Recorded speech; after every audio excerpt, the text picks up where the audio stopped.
Minsan, ano gusto mong sabihin kay Jelsie? Siyempre,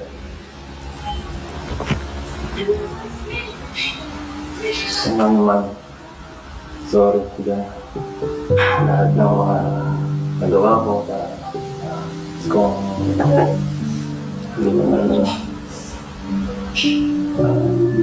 hindi naman nagustuhan. At sa lahat ng mga nabigay ko sa'yo sa sakit, sorry na. Siyempre, alam ko hindi lang yung gano'n.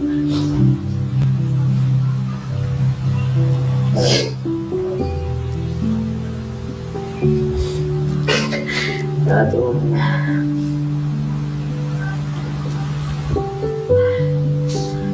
Nagsisisiyan ko. Nagayat ka sa akin na hindi yan. May tampo ka. Okay naman na tayo ay okay na ba tayo para sa mga isa?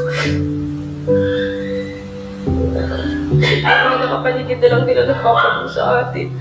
Okay na napatawad mo na kita.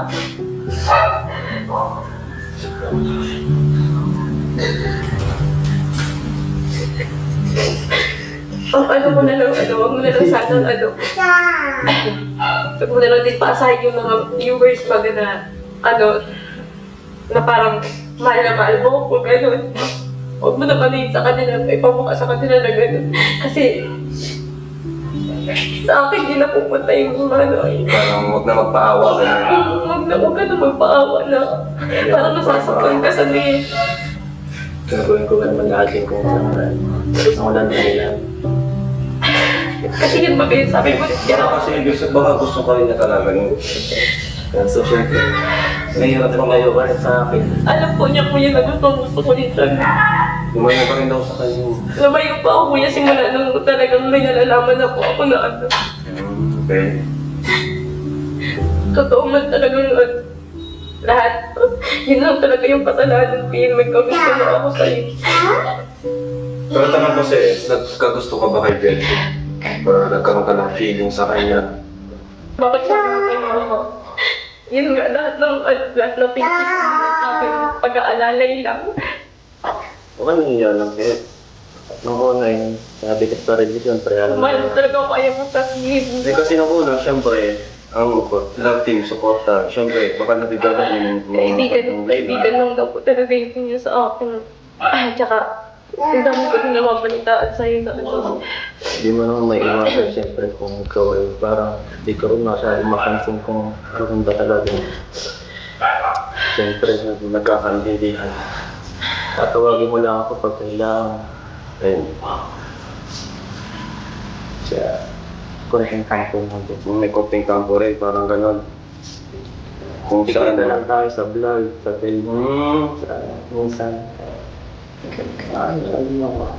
Naging ganun lang naman tayo simula nung Saka ano, pagkalit ko tapos yung kahit kung yun na nga nasubukan ko pa rin dahil sa kaibigan na lang. Okay. Para ayaw pang masira sa akin. Ayaw pang masira pag kaibigan natin kahit paano. Dahil yan talaga lang sa akin. Kahit na may dahil sa akin, ang tuloy ko pa rin makakinig. Kahit pa, nakagawin mo ako siya.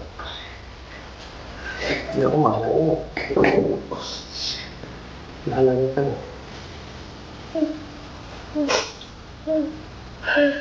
So parang nagkaroon ng misunderstanding talaga, siyempre.